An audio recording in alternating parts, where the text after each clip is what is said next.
ओम नमः शिवाय। भारत माता ಶಿವಶಕ್ತಿ ಅವತಾರ್ ಪರಮಾತ್ಮ ವಾಣಿ। ಓಂ ಪಿತಾಶ್ರೀ ಶಿವ ತಂದೆಯ ನೆನಪಿದೆಯೇ? ಮುರಳಿಯ ದಿನಾಂಕ 20/4/2026 ಪ್ರಾತಃ ಕ್ಲಾಸ್। ಓಂ ನಮಃ ಶಿವಾಯ। ಪ್ರೀತಿಯ ಮಕ್ಕಳೇ, ತಂದೆ ಗುಪ್ತವಾಗಿದ್ದಾರೆ ಅಲ್ಲವೇ? ಅವರೇ ಜ್ಞಾನದ ಸಾಗರರಾಗಿದ್ದಾರೆ. ಅವರನ್ನೇ ಚೈತನ್ಯ ಬೀಜರೂಪ ಎಂದು ಕರೆಯಲಾಗುತ್ತದೆ. ಅವರೇ ಬಂದು ಜ್ಞಾನ ಕೊಡುತ್ತಾರೆ. ಅವರು ಮುಕ್ತಿದಾತ ಕೂಡ ಆಗಿದ್ದಾರೆ, ಪತಿತ ಪಾವನ ಕೂಡ ಆಗಿದ್ದಾರೆ. ಬೇರೆಯವರ ಮಹಿಮೆ ಈ ರೀತಿ ಆಗಲು ಸಾಧ್ಯವಿಲ್ಲ. ಅವರು ತಂದೆ ಕೂಡ ಆಗಿದ್ದಾರೆ, ಟೀಚರ್ ಕೂಡ ಆಗಿದ್ದಾರೆ, ಗುರು ಕೂಡ ಆಗಿದ್ದಾರೆ. ಇದು ಯಾರಿಗೂ ಗೊತ್ತಿಲ್ಲ. ಓಂ ನಮಃ ಶಿವಾಯ। ಮಧುರಾತಿ ಮಧುರ ಆತ್ಮಿಕ ಮಕ್ಕಳು ಪ್ರತಿ ಆತ್ಮಿಕ ಮಕ್ಕಳಿಗೆ ತಂದೆ ತಿಳಿಸುತ್ತಿದ್ದಾರೆ. ಆತ್ಮಿಕ ತಂದೆಯನ್ನೇ ಪತಿತ ಪಾವನ ಎಂದು ಕರೆಯಲಾಗುತ್ತದೆ. ಅವರೇ ಪತಿತರನ್ನು ಪಾವನರನ್ನಾಗಿ ಮಾಡಬಲ್ಲರು. ಬೇರೆ ಯಾರು ಎಂದಿಗೂ ಪಾವನರನ್ನಾಗಿ ಮಾಡಲು ಸಾಧ್ಯವಿಲ್ಲ. ಮತ್ತು ಸತ್ಯಯುಗದಲ್ಲಿಯೇ ಪಾವನರಾಗಿರುತ್ತಾರೆ. ಯಥಾ ರಾಜ ರಾಣಿ ತಥಾ ಪ್ರಜೆ, ಇಲ್ಲಿ ಎಲ್ಲರೂ ಪತಿತರೇ ಆಗಿದ್ದಾರೆ.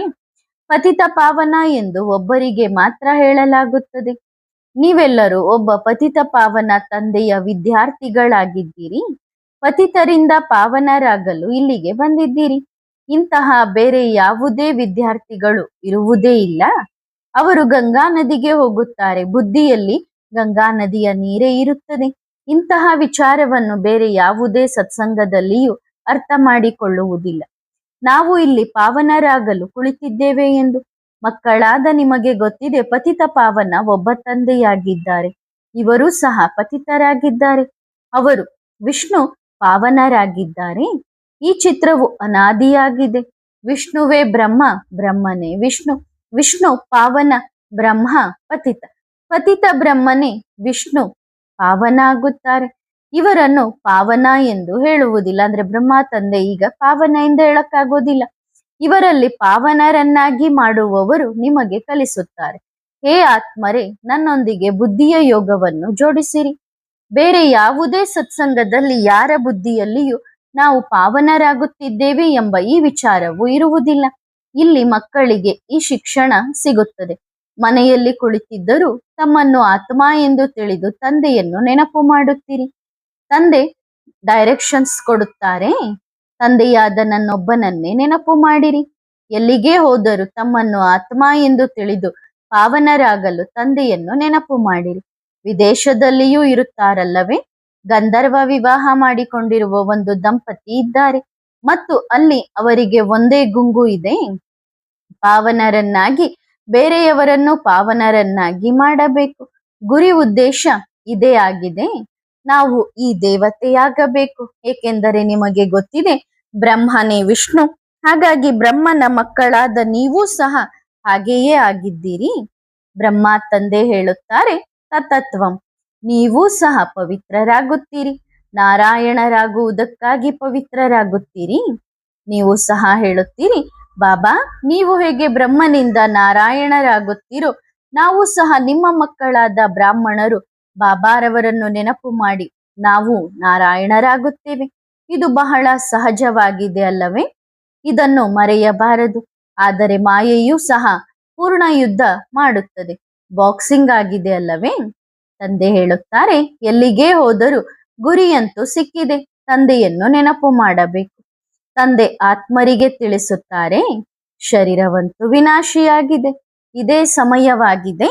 ಇದರಲ್ಲಿ ಮಕ್ಕಳಾದ ನೀವು ಅನುಭವ ಮಾಡಬೇಕು. ನಾನು ಆತ್ಮನಾಗಿದ್ದೇನೆ.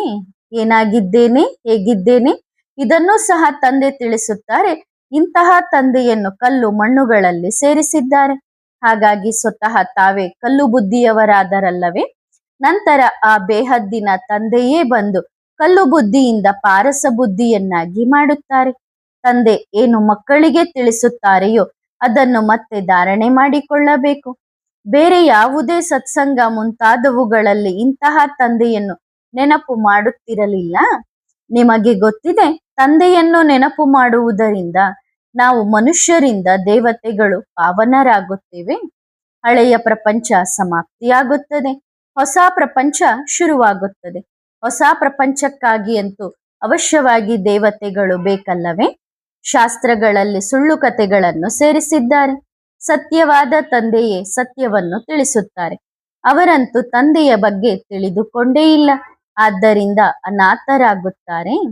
ಶಾಂತಿಯನ್ನು ಸ್ಥಾಪನೆ ಮಾಡಲು ಈ ಎಲ್ಲಾ ವಿಷಯಗಳು ಈಗ ನಿಮಗೆ ಗೊತ್ತಿದೆ.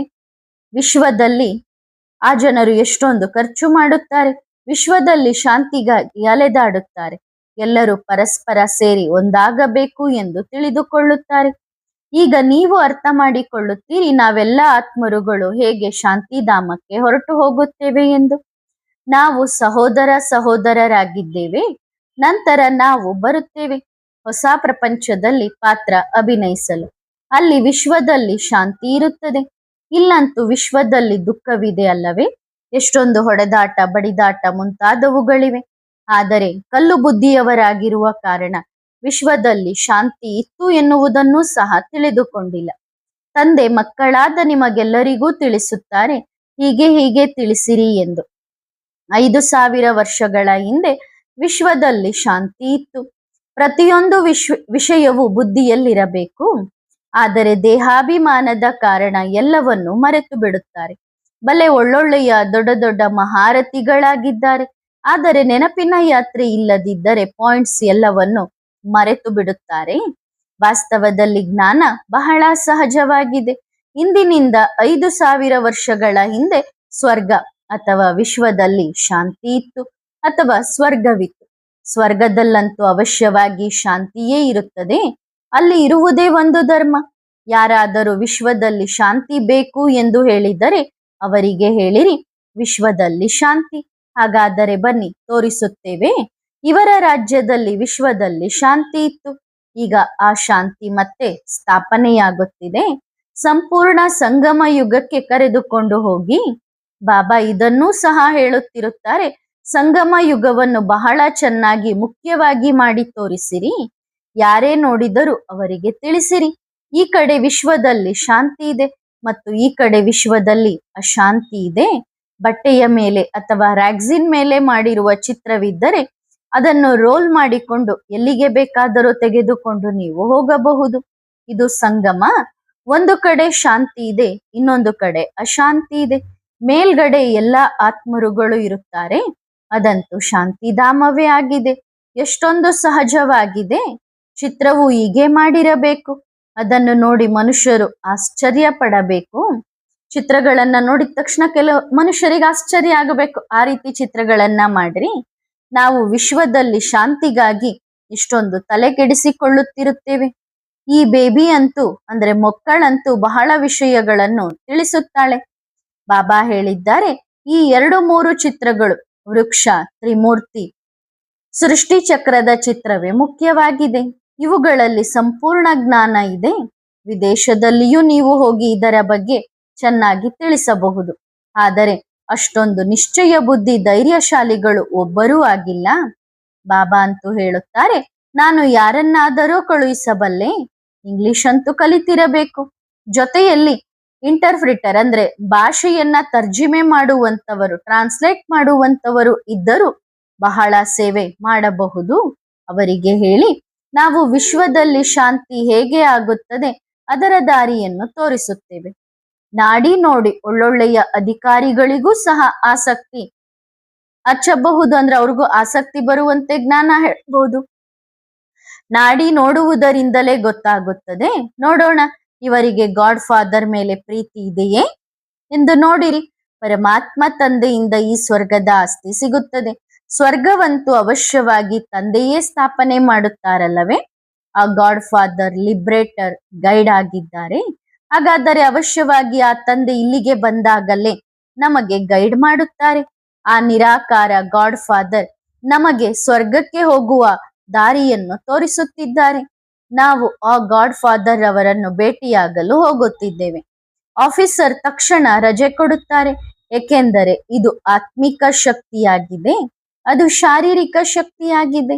ಮಾಯೆಯಲ್ಲಿಯೂ ಸಹ ತಾಕತ್ತು ಇದೆ ಅಲ್ಲವೇ? ಅಲ್ಪಕಾಲದ ಸುಖವನ್ನು ಕೊಡಬಲ್ಲರು. ಆ ಜನರು ಜಾದು ಮುಂತಾದವುಗಳನ್ನು ತೋರಿಸುತ್ತಾರೆ. ನೀವು ಖುಷಿಯಾಗುತ್ತೀರಿ, ಆದರೆ ಅದು ಏನೂ ಅಲ್ಲ. ಅಲ್ಪಕಾಲಕ್ಕಾಗಿ ಎಲ್ಲವೂ ಇವೆ. ಅವರಲ್ಲಿ ಯಾವುದೇ ಜ್ಞಾನವಿಲ್ಲ. ತಂದೆಯಂತೂ ಜ್ಞಾನದ ಸಾಗರರಾಗಿದ್ದಾರೆ.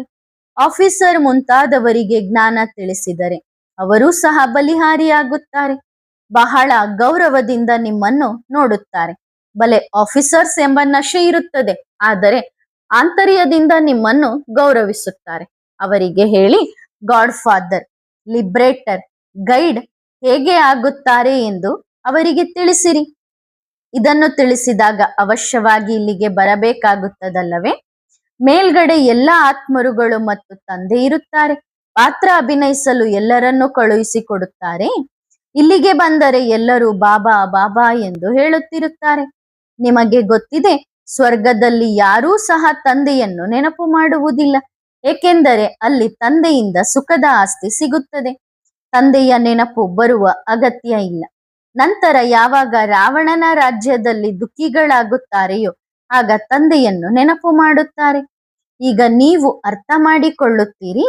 ನಿನ್ನೆ ಬಾಬಾ ನಮಗೆ ಆಸ್ತಿಯನ್ನು ಕೊಟ್ಟಿದ್ದರು, ಅದನ್ನು ಮತ್ತೆ ರಾವಣನ ರಾಜ್ಯದಲ್ಲಿ ಕಳೆದುಕೊಂಡೆವು.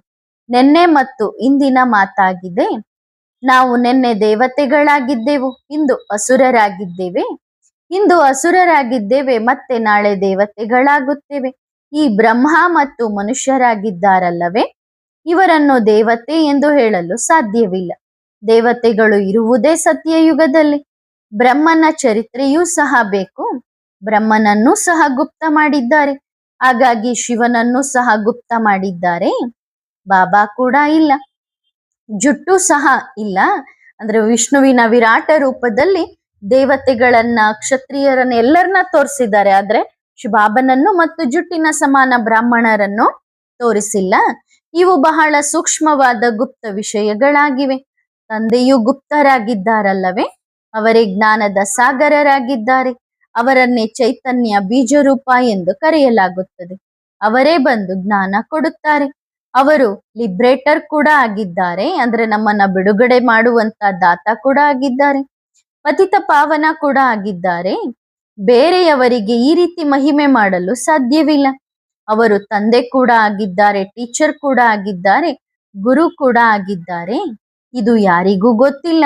ಕೃಷ್ಣನನ್ನು ಟೀಚರ್ ಎಂದು ಹೇಳಲು ಸಾಧ್ಯವಿಲ್ಲ. ಅವರಂತೂ ಸ್ವತಃ ಓದಲು ಹೋಗುತ್ತಾರೆ. ಅಲ್ಲಿ ಸ್ಕೂಲ್ಗೆ ಹೇಗೆ ಹೋಗುತ್ತಾರೆ ಅಂದ್ರೆ, ಸತ್ಯಯುಗದಲ್ಲಿ ರಾಜಕುಮಾರ ರಾಜಕುಮಾರಿಯರು ಸ್ಕೂಲ್ಗೆ ಹೇಗೆ ಹೋಗ್ತಾರೆ? ಏರೋಪ್ಲೇನ್ ನಲ್ಲಿ. ಇದನ್ನೂ ಸಹ ಮಕ್ಕಳಾದ ನಿಮಗೆ ಸಾಕ್ಷಾತ್ಕಾರ ಮಾಡಿಸಲಾಗಿದೆ. ಇದು ಸಹ ನಿಮಗೆ ಗೊತ್ತಿದೆ. ಮೊದಲನೇ ನಂಬರ್ ಈ ಲಕ್ಷ್ಮೀನಾರಾಯಣರಾಗುತ್ತಾರೆ. ಬಾಬಾ ಹೇಳುತ್ತಾರೆ, ನಾವೇನು ಮನುಷ್ಯರಿಂದ ದೇವತೆಯಾಗುತ್ತೇವೆಯೋ ತತತ್ವಂ. ನೀವು ಸಹ ಓದುತ್ತೀರಲ್ಲವೇ? ನಿರಾಕಾರ ತಂದೆ ಸಾಕಾರದಲ್ಲಿ ಬಂದು ಮಕ್ಕಳಾದ ನಿಮಗೆ ಬಹಳ ಸಹಜ ರೀತಿಯ ಯುಕ್ತಿಗಳನ್ನು ತಿಳಿಸುತ್ತಾರೆ. ಹೀಗೆ ಯಾರು ಎಂದಿಗೂ ಕಲಿಸಲು ಸಾಧ್ಯವಿಲ್ಲ. ಇವರ ಹೆಸರೇ ಸಹಜ ಜ್ಞಾನವಾಗಿದೆ. ವಿಶ್ವದ ಮಾಲೀಕರಾಗುವುದು ಎಷ್ಟೊಂದು ಸಹಜವಾಗಿದೆ. ಕೇವಲ ಹೇಳುತ್ತಾರೆ, ಆಲಿಫ್ ಅಲ್ಲಾನನ್ನು ನೆನಪು ಮಾಡಿರಿ. ಅಲ್ಲಾನಿಂದ ಅವಶ್ಯವಾಗಿ ಹೊಸ ಪ್ರಪಂಚದ ಸಾಮ್ರಾಜ್ಯ ಸಿಗುತ್ತದೆ. ಸೆಕೆಂಡಿನಲ್ಲಿ ಜೀವನ್ಮುಕ್ತಿ ಎಂದು ಹೇಳಲಾಗುತ್ತದಲ್ಲವೇ? ದೇವತೆಯಾಗಲು 1 ಸೆಕೆಂಡ್ ಹಿಡಿಯುತ್ತದೆ. ಉಳಿದಂತೆ ಮತ್ತೆ ಶ್ರೇಷ್ಠ ಪದವಿ ಪಡೆಯಲು ಶ್ರಮ ಪಡಬೇಕಾಗಿದೆ. ಕೇವಲ ಇದರಲ್ಲಿ ಖುಷಿಯಾಗಬಾರದು, ನಾವಂತೂ ಸ್ವರ್ಗಕ್ಕೆ ಹೋಗುತ್ತೇವೆ ಎಂದು. ಆದರೆ ಸ್ವರ್ಗದಲ್ಲಿಯೂ ಏನಾಗುತ್ತೀರಿ? ನಂಬರ್ ವಾರ್ ಪೊಸಿಷನ್ ಅಂತೂ ಇರುತ್ತದಲ್ಲವೇ? ಶ್ರೇಷ್ಠಾತಿ ಶ್ರೇಷ್ಠ ಮಹಾರಾಜರಾಗುತ್ತೀರೋ ಅಥವಾ ಕಡಿಮೆಯೋ? ಪ್ರಜೆಯ ಬಗ್ಗೆಯೂ ತಿಳಿಸಲಾಗಿದೆ. ಯಾರು ಎಲ್ಲವನ್ನು 21 ಜನ್ಮಗಳಿಗಾಗಿ ಟ್ರಾನ್ಸ್ಫರ್ ಮಾಡುತ್ತಾರೆಯೋ ಅವರು ಖಂಡಿತ ಪದವಿಯನ್ನೂ ಸಹ ಹಾಗೆಯೇ ಪಡೆಯುತ್ತಾರೆ. ನೀವು ಎಲ್ಲವನ್ನೂ ಟ್ರಾನ್ಸ್ಫರ್ ಮಾಡುತ್ತೀರಲ್ಲವೇ? ಇಲ್ಲಿ ಒಂದು ಸಾರಿ ಈಶ್ವರೀಯ ಬ್ಯಾಂಕ್ನಲ್ಲಿ ಟ್ರಾನ್ಸ್ಫರ್ ಮಾಡಿದರೆ ಅದು ಮತ್ತೆ ಹೊಸ ಪ್ರಪಂಚದಲ್ಲಿ ಸಿಗುತ್ತದೆ. ಇಲ್ಲಿ ನೀವು ಅವಿನಾಶಿ ಬ್ಯಾಂಕಿನಲ್ಲಿ ಎಷ್ಟು ಹಾಕುತ್ತೀರೋ ಅದು ಬಹಳ ಬೇಗನೆ ಹೆಚ್ಚಾಗುತ್ತದೆ. 21 ಜನ್ಮಗಳಿಗಾಗಿ ಬಂಡವಾಳವಾಗುತ್ತದೆ. ಇದಂತೂ ಅರ್ಥ ಮಾಡಿಕೊಳ್ಳುತ್ತೀರಿ. ಈಗ ವಿನಾಶವಾಗಬೇಕಿದೆ, ಎಲ್ಲವೂ ಮುಗಿದು ಹೋಗುತ್ತದೆ. ಮುಂದೆ ಹೋಗುತ್ತಾ ಬಹಳ ಸಾಕ್ಷಾತ್ಕಾರ ಮುಂತಾದವುಗಳಾಗುತ್ತವೆ. ಆದರೆ ಏನು ಮಾಡಲು ಸಾಧ್ಯ? ತಂದೆಯಂತೂ ತೆಗೆದುಕೊಳ್ಳುವುದಿಲ್ಲ. ತಂದೆ ಹೇಳುತ್ತಾರೆ, ನಾನು ಪಕ್ಕಾ ವ್ಯಾಪಾರಿಯಾಗಿದ್ದೇನೆ. ನಮ್ಮ ಕೆಲಸಕ್ಕೆ ಉಪಯೋಗ ಇಲ್ಲದಂತಹ ಮತ್ತು ತುಂಬಿಕೊಡಬೇಕಾಗುವಂಥದ್ದನ್ನು ನಾನು ಎಂದೂ ತೆಗೆದುಕೊಳ್ಳುವುದಿಲ್ಲ. ಪ್ರತಿಯೊಂದು ವಿಷಯದಲ್ಲಿಯೂ ನಂಬರ್ 1 ಆಗಿದ್ದೇನೆ. ನಾನು ಧೋಬಿ, ವಕೀಲ ಇತ್ಯಾದಿ ಎಲ್ಲವೂ ನಾನೊಬ್ಬನೇ ಆಗಿದ್ದೇನೆ. ಎಲ್ಲರನ್ನೂ ದುಃಖಗಳಿಂದ ಬಿಡಿಸುತ್ತೇನೆ. ಆ ಜಡ್ಜ್ ಮುಂತಾದವರು ಹದ್ದಿನ ಗಲ್ಲಿಗೇರಿಸುವುದರಿಂದ ಬಿಡಿಸುತ್ತಾರೆ. ನಾನು ಎಲ್ಲಾ ಕೆಲಸಗಳನ್ನು ಬೇಹದ್ದಿನದ್ದಕ್ಕಾಗಿ ಮಾಡುತ್ತೇನೆ, ಏಕೆಂದರೆ ನಾನಿರುವುದೇ ಬೇಹದ್ದಿನವನಾಗಿದ್ದೇನೆ. ಹಾಗಾಗಿ ಇಂತಹ ಶ್ರೇಷ್ಠಾತಿ ಶ್ರೇಷ್ಠ ತಂದೆಗೆ ಗೌರವ ಸಹ ಕೊಡಬೇಕು. ಶ್ರೇಷ್ಠಾತಿ ಶ್ರೇಷ್ಠ ಭಗವಂತನಾಗಿದ್ದಾರೆ. ಅವರನ್ನು ಎಲ್ಲಾ ಆತ್ಮರ ತಂದೆ ಎಂದು ಕರೆಯಲಾಗುತ್ತದೆ. ಅವರ ಮಂದಿರವನ್ನೂ ಸಹ ಎಷ್ಟೊಂದು ಎತ್ತರವಾಗಿ ಕಟ್ಟುತ್ತಾರೆ. ಈಗ ನೀವು ಅರ್ಥ ಮಾಡಿಕೊಳ್ಳುತ್ತೀರಿ, ಅವರು ಭಗವಂತನಾಗಿದ್ದಾರೆ, ಅವರು ದೇವತೆಯಾಗಿದ್ದಾರೆ. ಯಾರ ಚಿತ್ರವಿಲ್ಲವೋ ಅವರು ಭಗವಂತ, ಅವರು ದೇವತೆಗಳು. ಇಲ್ಲಿ ಮನುಷ್ಯರಿದ್ದಾರೆ. ಇವರನ್ನು ದೇವತೆಯನ್ನಾಗಿ ಮಾಡುವವರು ಮೇಲ್ಗಡೆ ಶಿವಬಾಬಾ ಆಗಿದ್ದಾರೆ. ಶಿವನನ್ನು ಪೂಜಿಸುತ್ತಾರೆ. ಶಿವಕಾಶಿ, ಶಿವಕಾಶಿ ಗಂಗಾ ಎಂದು ಹೇಳುತ್ತಾರೆ. ಶಿವನ ಮಂದಿರಗಳು ಎಲ್ಲೆಲ್ಲಿಯೂ ಇವೆ. ಬಾಬಾರವರ ಚಿತ್ರವನ್ನು ಎಲ್ಲಾ ಕಡೆ ಹಾಕಲಾಗಿದೆ. ಕಾಶಿಯಲ್ಲಿಯೂ ಹೋಗುತ್ತಿದ್ದೆ. ವಾನಪ್ರಸ್ಥದಲ್ಲಿ ಕಾಶಿ ವಾಸ ಮಾಡಲು ಮನುಷ್ಯರು ಹೋಗಿ ಕುಳಿತುಕೊಳ್ಳುತ್ತಾರೆ. ನೆನಪು ಸಹ ಶಿವನನ್ನು ಮಾಡುತ್ತಾರೆ. ಆದರೆ ಶಿವನ ಚರಿತ್ರೆ ಗೊತ್ತಿಲ್ಲ. ಶಿವಕಾಶಿ ವಿಶ್ವನಾಥ್ ಗಂಗಾ ಎನ್ನುತ್ತಾರೆ. ಹಗಲು ರಾತ್ರಿ ಇದನ್ನು ಜಪಿಸುತ್ತಿರುತ್ತಾರೆ. ಮೊದಲಂತೂ ಏನನ್ನೂ ಅರ್ಥ ಮಾಡಿಕೊಳ್ಳುತ್ತಿರಲಿಲ್ಲ. ಯಾರಾದರೂ ಅರ್ಥ ಮಾಡಿಕೊಳ್ಳದಿದ್ದರೆ ಆಗ ಅವರಿಗೆ ಹೇಳುತ್ತಾರೆ, ನೀವಂತೂ ಗೂಬೆಯಂತಿದ್ದೀರಿ. ತಿಳುವಳಿಕೆ ಇಲ್ಲದವರನ್ನು ಗೂಬೆ ಎಂದು ಕರೆಯಲಾಗುತ್ತದೆ. ಜ್ಞಾನವಿಲ್ಲದಿದ್ದರೆ ಗೂಬೆಯಂತಿದ್ದಾರೆ. ಗೂಬೆಗಳ ಹಿಂಡುಗಳಿವೆ. ಈಗ ಗೂಬೆಯನ್ನು ನೋಡಬೇಕೆ ಅಥವಾ ಅಲ್ಲಾನ ಮಕ್ಕಳನ್ನು ನೋಡಬೇಕೆ? ಅಲ್ಲಾನ ಮಕ್ಕಳಂತೂ ಎಲ್ಲರೂ ಇಲ್ಲಿದ್ದಾರೆ. ತಂದೆಯೂ ಹೇಳುತ್ತಾರೆ, ನಾವಂತೂ ನಮ್ಮ ಮಕ್ಕಳನ್ನೇ ನೋಡುತ್ತಿರೋಣ. ಮಕ್ಕಳು ಸಹ ತಂದೆಯನ್ನು ನೋಡುತ್ತಿರಲಿ. ದೃಷ್ಟಿಯಂತೂ ಮಕ್ಕಳ ಮೇಲೆಯೇ ಬೀಳುತ್ತದೆ. ಜ್ಞಾನವಿದೆ ಅಲ್ಲವೇ? ಎಲ್ಲರೂ ಆತ್ಮರಾಗಿದ್ದಾರೆ. ಆದರೆ ಈ ಮಕ್ಕಳು ನಮ್ಮಿಂದ ಆಸ್ತಿಯನ್ನು ತೆಗೆದುಕೊಳ್ಳುತ್ತಿದ್ದಾರೆ. ಓದುತ್ತಿದ್ದಾರೆ. ನಿಮ್ಮನ್ನು ನೋಡುವುದರಿಂದ ತಂದೆ ಖುಷಿಯಾಗುತ್ತಾರೆ. ಹೊರಗಿನವರನ್ನು ನೋಡಿ ಅಷ್ಟೊಂದು ಖುಷಿಯಾಗುವುದಿಲ್ಲ. ಅವರಂತೂ ಹೊರಗಿನವರೇ ಆಗಿದ್ದಾರೆ. ಅವರು ಗೂಬೆಗಳಾಗಿದ್ದಾರೆ. ತಿಳುವಳಿಕೆ ಅಂತೂ ಇರುತ್ತದಲ್ಲವೇ? ತಂದೆ ನೋಡುತ್ತಾರೆ, ಇವರು ಬಹಳ ಒಳ್ಳೆಯ ಮಗು, ಇವರು ಒಳ್ಳೆಯವರಾಗುವುದು ಸಂಭವವಿದೆ. ಇವರಲ್ಲಿ ಅಷ್ಟೊಂದು ಭರವಸೆ ಇಲ್ಲ. ಇವರು ಬಹಳ ಒಳ್ಳೆಯ ಸರ್ವಿಸ್ ಮಾಡುತ್ತಾರೆ. ಪದವಿಯೂ ಅವಶ್ಯವಾಗಿ ಒಳ್ಳೆಯದನ್ನೇ ಪಡೆಯುತ್ತಾರೆ. ಈ ದೃಷ್ಟಿಯಿಂದ ಪ್ರತಿಯೊಬ್ಬರನ್ನು ನೋಡುತ್ತಿರುತ್ತಾರೆ. ಇವರಲ್ಲಿ ಮುಂಚೆ ಅಷ್ಟೊಂದು ಶಕ್ತಿ ಇರಲಿಲ್ಲ. ಈಗ ದಿನ ಪ್ರತಿದಿನ ಪುರುಷಾರ್ಥ ಮಾಡುತ್ತಿರುತ್ತಾರೆ. ಮಾಯೆಯೂ ಸಹ ದೊಡ್ಡ ಶತ್ರುವಾಗಿದ್ದಾಳೆ. ಯುದ್ಧವಾಗುತ್ತದಲ್ಲವೇ? ಈ ಯುದ್ಧದ ಮೈದಾನವನ್ನು ಯಾರು ತಿಳಿದುಕೊಂಡೇ ಇಲ್ಲ. ಮಾಯೆ ಬಹಳ ಪ್ರಬಲವಾಗಿದ್ದಾಳೆ. ದೇಹಿ ಅಭಿಮಾನಿಯಾಗಲು ಬಹಳ ಪರಿಶ್ರಮ ಪಡಬೇಕಾಗುತ್ತದೆ. ಒಳ್ಳೊಳ್ಳೆಯ ಯೋಧರೂ ಸಹ ಮಾಯೆಯೊಂದಿಗೆ ಹೋರಾಡುತ್ತಾ ಸೋತು ಬಿಡುತ್ತಾರೆ. ಮತ್ತೆ ಎಚ್ಚರಿಕೆ ಸಿಕ್ಕಾಗ ಮೇಲೇರುತ್ತಾರೆ. ಹೊರಗಡೆ ಹೋದಾಗ ತಣ್ಣಗಾಗುತ್ತಾರೆ. ವಿದೇಶದಲ್ಲಿಯೂ ಒಂದೇ ಯುಗಲ್ಸ್ ಒಳ್ಳೆಯವರಾಗಿದ್ದಾರೆ. ಯಾರು ಅಲ್ಲಿ ಕ್ಲಾಸ್ ಸಹ ನಡೆಸುತ್ತಿದ್ದಾರೆಯೋ ಅಲ್ಲಂತೂ ಇಂಗ್ಲಿಷ್ ಓದುವವರಿದ್ದಾರೆ. ಇಂಗ್ಲಿಷ್ ಮುರುಳಿ, ಇಂಗ್ಲಿಷ್ ಮ್ಯಾಗಝಿನ್ ಅವರ ಬಳಿ ಹೋದರೆ ಎಷ್ಟೊಂದು ಜನರ ಕಲ್ಯಾಣವಾಗುತ್ತದೆ. ಒಂದು ವೇಳೆ ಯಾರಾದರೂ ದೇಹಿ ಅಭಿಮಾನಿ ಪಕ್ಕಾ ಆಗಿದ್ದರೆ ಬಾಬಾರವರ ವಚನಗಳನ್ನು ತಕ್ಷಣ ಹಿಡಿದುಕೊಳ್ಳುತ್ತಾರೆ ಮತ್ತು ಇಂಗ್ಲಿಷ್ನಲ್ಲಿ ಮ್ಯಾಗಝಿನ್ ತೆಗೆಯುತ್ತಾರೆ. ಆದರೆ ಇಂತಹ ಒಳ್ಳೆಯ ದೇಹಿ ಅಭಿಮಾನಿ ಯಾರೂ ಇಲ್ಲ.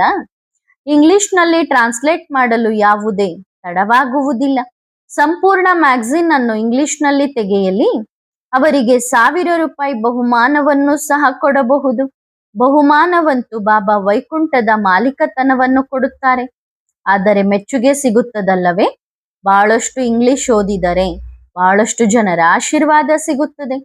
ಇತ್ತೀಚೆಗೆ ಪಾಯಿಂಟ್ಸ್ ಸಹ ಬಹಳ ಒಳ್ಳೆಯ ರೀತಿಯಲ್ಲಿ ಹೊರಬರುತ್ತಿದೆ. ಮುಖ್ಯ ವಿಷಯವನ್ನಂತೂ ಇದನ್ನೇ ಹಾಕಬೇಕು. ವಿಶ್ವದಲ್ಲಿ ಶಾಂತಿ ಹೇಗೆ, ಪ್ಯಾರಡೈಸ್ ಹೇಗೆ ಸ್ಥಾಪನೆಯಾಗುತ್ತದೆ? ಆಗ ವಿದೇಶದವರು ಸಹ ನೋಡಿ ಆಶ್ಚರ್ಯ ಪಡುತ್ತಾರೆ. ಮತ್ತೆ ಅಲ್ಲಿ ವಿದೇಶದಲ್ಲಿಯೂ ಹಾಕಬಹುದು. ಆದರೆ ಇಂತಹ ವಿಶಾಲ ಬುದ್ಧಿಯ ಬಾಬಾರವರ ರೈಟ್ ಹ್ಯಾಂಡ್ ಯಾರೂ ಇಲ್ಲ. ತೀಕ್ಷ್ಣ ಬುದ್ಧಿಯುಳ್ಳಂತಹ ಮಕ್ಕಳಾಗಿರಬೇಕು. ಇಂಗ್ಲಿಷ್ನಲ್ಲಿ ಬಹಳ ಬುದ್ಧಿವಂತರಾಗಿರಬೇಕು. ಆಗ ಇಂಗ್ಲಿಷ್ನಲ್ಲಿ ಬಾಬನ ಜ್ಞಾನ ಬರೆಯಬಹುದು. ವಿಶ್ವದಲ್ಲಿ ಶಾಂತಿಯಂತೂ ಯಾವುದೇ ದೊಡ್ಡ ವಿಷಯವಲ್ಲ. ನೀವು ಮಾಡುತ್ತಿದ್ದೀರಿ, ಕಲ್ಪಕಲ್ಪವು ನೀವು ಮಾಡುತ್ತೀರಿ. ಹಾಗಾಗಿ ಇಂತಹ ಒಳ್ಳೆಯದನ್ನು ಬರೆದು ಹಾಕಬೇಕು. ಯಾರೇ ಓದಿದರೂ ಗೊತ್ತಾಗಬೇಕು. ವಿಶ್ವದಲ್ಲಿ ಶಾಂತಿ ಹೇಗೆ ಸ್ಥಾಪನೆಯಾಗುತ್ತಿದೆ? ಈ ಸಂಸ್ಥೆಯಂತೂ ಸರಿಯಾಗಿ ತಿಳಿಸುತ್ತದೆ. ಏಕೆಂದರೆ ಅವೆಲ್ಲವೂ ಶಾಸ್ತ್ರಗಳ ಆಧಾರದ ಮೇಲಿವೆ. ಅವಶ್ಯವಾಗಿ ಯಾರಾದರೂ ಹೊರಬರುತ್ತಾರೆ. ಯಾರು ಇಂಗ್ಲಿಷ್ನಲ್ಲಿಯೂ ಮ್ಯಾಗಝಿನ್ ತೆಗೆಯುತ್ತಾರೆಯೋ, ಗುಜರಾತ್ನಲ್ಲಿಯೂ ತಯಾರಾಗುತ್ತಾರೆ. ಸಮಯಕ್ಕೆ ಸರಿಯಾಗಿ ಎಲ್ಲರಿಗೂ ಗೊತ್ತಾಗುತ್ತದೆ. ತಂದೆಯ ಪರಿಚಯವಂತೂ ಬೇಕಲ್ಲವೇ? ತಂದೆಯೂ ಸಹ ಸ್ಟೇಜ್ ಮೇಲೆ ಬಂದಿದ್ದಾರೆ. ಎಲ್ಲರನ್ನು ವಾಪಸ್ ಮನೆಗೆ ಕರೆದುಕೊಂಡು ಹೋಗುತ್ತಾರೆ. ಇದು ಬೇಹದ್ದಿನ ಮನೆಯಾಗಿದೆ. ಅವರನ್ನು ಯಾರೂ ಸಹ ತಿಳಿದುಕೊಂಡಿಲ್ಲ. ತಂದೆಯೇ ನಾಲೆಡ್ಜ್ಫುಲ್ ಆಗಿದ್ದಾರೆ. ಒಳ್ಳೆಯದು. ಮಧುರಾತಿ ಮಧುರ ಸಿಕ್ಕಿಲ್ಲದೆ ಆತ್ಮಿಕ ಮಕ್ಕಳಿಗೆ ಆತ್ಮಿಕ ಬಾಪ್ ದಾದಾರವರ ನೆನಪು, ಪ್ರೀತಿ ಮತ್ತು ಗುಡ್ ಮಾರ್ನಿಂಗ್. ಆತ್ಮಿಕ ಮಕ್ಕಳಿಗೆ ಆತ್ಮಿಕ ತಂದೆಯ ನಮಸ್ತೆ. ವರದಾನ: ಬಾಪ್ ಸಮಾನ್ ಭವ. ಎಲ್ಲರೂ ಸದಾ ನಗುತ್ತಿರುತ್ತೀರಾ? ಅಳುತ್ತಂತೂ ಇಲ್ಲವಲ್ಲ? ಅಳುವವರು ತಂದೆಯ ಜೋಡಿಯಾಗಲು ಸಾಧ್ಯವಿಲ್ಲ. ಏನು ಮಾಡಲಿ? ಇಚ್ಛೆಯಂತೂ ಇದೆ, ಇವರು ಆಗಲು ಬಿಡುತ್ತಿಲ್ಲ. ಬಾಬಾ ಸಹಾಯ ಮಾಡಿ, ಕೃಪೆ ಮಾಡಿ. ಈ ರೀತಿ ಹೇಳುವುದು ಸಹ ಅಳುವುದಾಗಿದೆ. ಹೀಗೆ ಅಳುವವರನ್ನು ತಂದೆ ತಮ್ಮ ಜೊತೆ ಹೇಗೆ ಕರೆದುಕೊಂಡು ಹೋಗುತ್ತಾರೆ? ಜೊತೆಯಲ್ಲಿ ಹೋಗಲು ಹೇಗಿದ್ದಾರೋ ತಂದೆಗೆ ತಂದೆಯಂತಹ ಮಕ್ಕಳಾಗಿದ್ದೀರಾ? ಯಾವುದೇ ಕರ್ಮ ಮಾಡಿದರೂ ಮೊದಲು ಚೆಕ್ ಮಾಡಿಕೊಳ್ಳಿರಿ. ನಾನು ಮಾಡುವ ಈ ಕರ್ಮ ಬಾಪ್ ಸಮಾನ್ ಆಗಿದೆಯೇ? ಬಾಪ್ ಸಮಾನ್ ಆಗಿಲ್ಲದಿದ್ದರೆ ಕಟ್ ಮಾಡಿ, ಮುಂದೆ ಹೋಗಬೇಡಿ. ಯಾವುದೇ ಕರ್ಮ ಒಂದು ವೇಳೆ ಶ್ರೇಷ್ಠವಾಗಿಲ್ಲ, ಸಾಧಾರಣವಾಗಿದ್ದರೆ ಅದನ್ನು ಪರಿವರ್ತನೆ ಮಾಡಿ ಶ್ರೇಷ್ಠವನ್ನಾಗಿ ಮಾಡಿಕೊಳ್ಳಿ. ಇದರಿಂದ ಸದಾ ಸಂಪನ್ನ ಅರ್ಥಾತ್ ಬಾಪ್ ಸಮಾನ್ ಆಗುತ್ತೀರಿ. ಒಳ್ಳೆಯದು. ಓಂ ನಮಃ ಶಿವಾಯ.